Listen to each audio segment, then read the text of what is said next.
네, 오늘커의 당잠사입니다. 당신이 잠든 사이 전해진 소식들 확인해 보시죠. 먼저 오늘장 한마디부터 열어보겠습니다. 시장의 변동성은 입장료이다. 벌금이 아닌 수수료이다.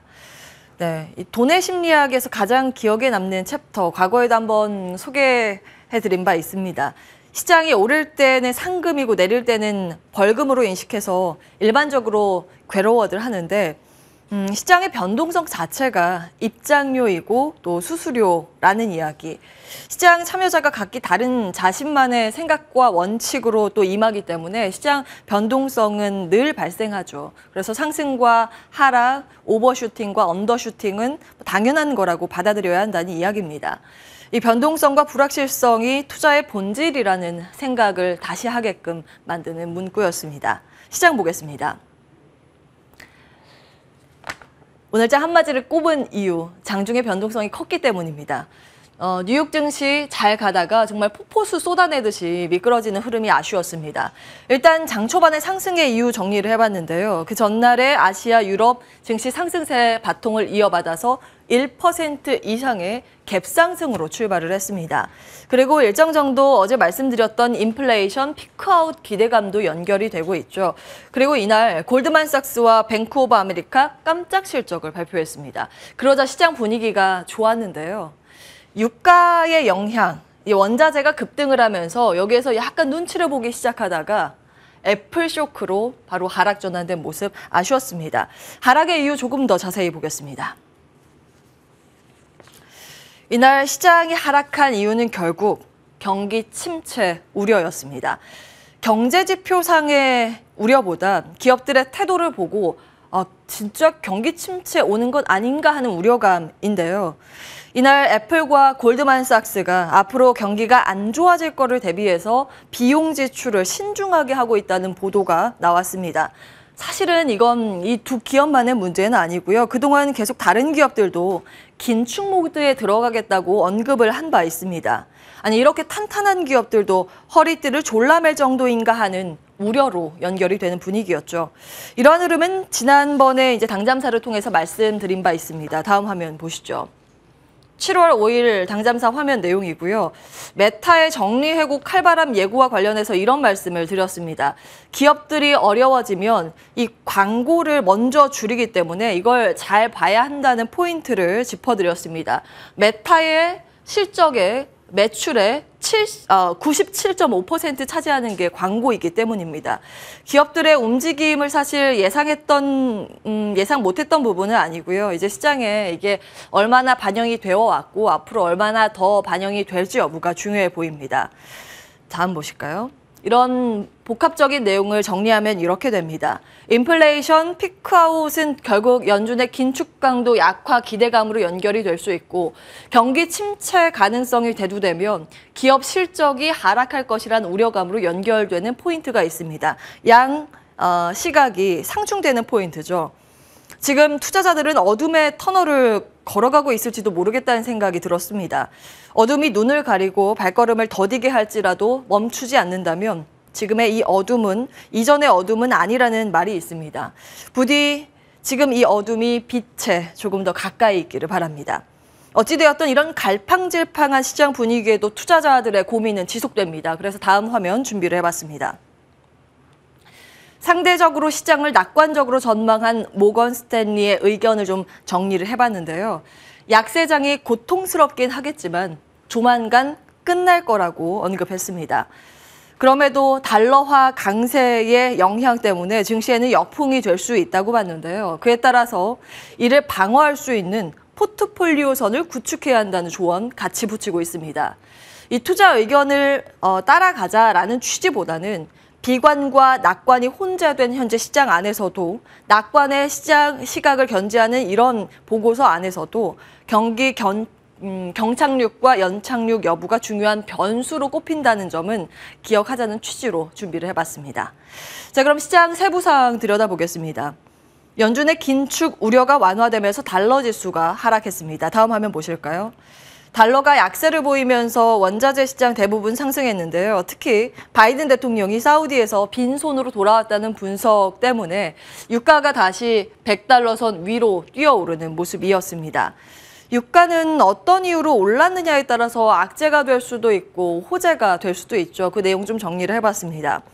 상승에 대해서는 이렇게 해석을 할 수 있습니다. 경기 호조로 인해서 기름 더 많이 쓰고 소비자들의 지갑이 더 많이 열리기 때문에 수요가 증가하는 측면, 그래서 오르는 경우가 있습니다. 경기 호조 국면에서 나타나는 그런 흐름인데요. 반면에 공급이 어디에서 꼬여서 유가만 올라가고 그게 결국에는 물가 부담이 되어서 그 물가 부담으로 인해서 소비자가 지갑을 닫게 되는 악재 해석되는 측면이 있습니다. 안타깝게도 현재는 이 후자 쪽에 맞춰져 있는 모습이죠. 다음 보겠습니다.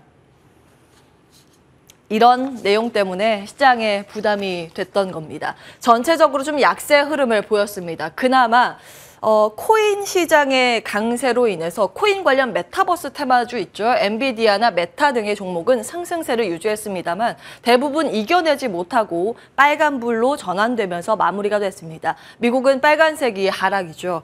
그나마 이제 유가 상승으로 인해서 에너지 정도 올랐습니다. 특히 섹터별로 봤을 때 낙폭이 정말 깊었던 쪽은 제약바이오 헬스케어 섹터, 여기 붉은 바다 물결입니다. 존슨앤존슨과 노바티스 실적 발표 하루 앞두고 있는데요. 사실 그동안은 M&A 인수합병 기대로 오르는 모습을 보였습니다. 시장 방어적인 성격도 같이 해석이 됐었고요. 그런데 이날은 좀 특이하게 같이 급락을 하는 모습, 실적에 대한 우려감이 자리 잡고 있다는 점은 참고해 보셔야겠습니다. 다음 상승 축진주 보겠습니다.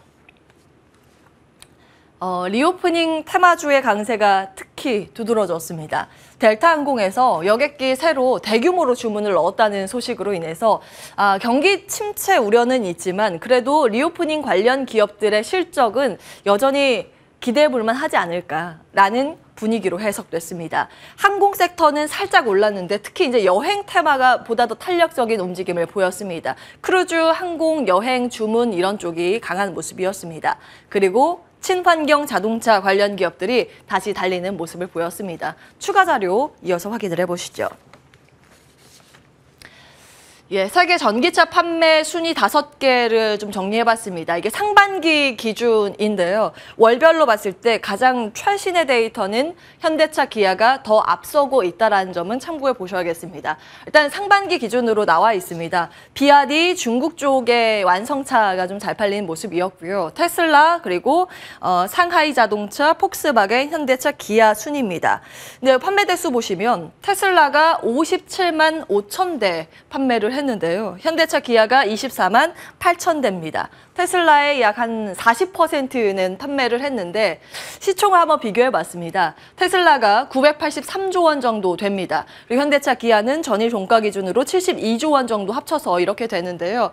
확실히 이 판매 대수에 비해서 우리나라 시가총액만 보면 참 싸 보입니다. 다만 이렇게 단순 비교하기는 어렵기 때문에 여러 가지 경영 전략과 다른 포트폴리오 구성이 있죠. 그렇기 때문에 재미로만 시총 비교 보시면 되겠습니다. 다음 보시죠.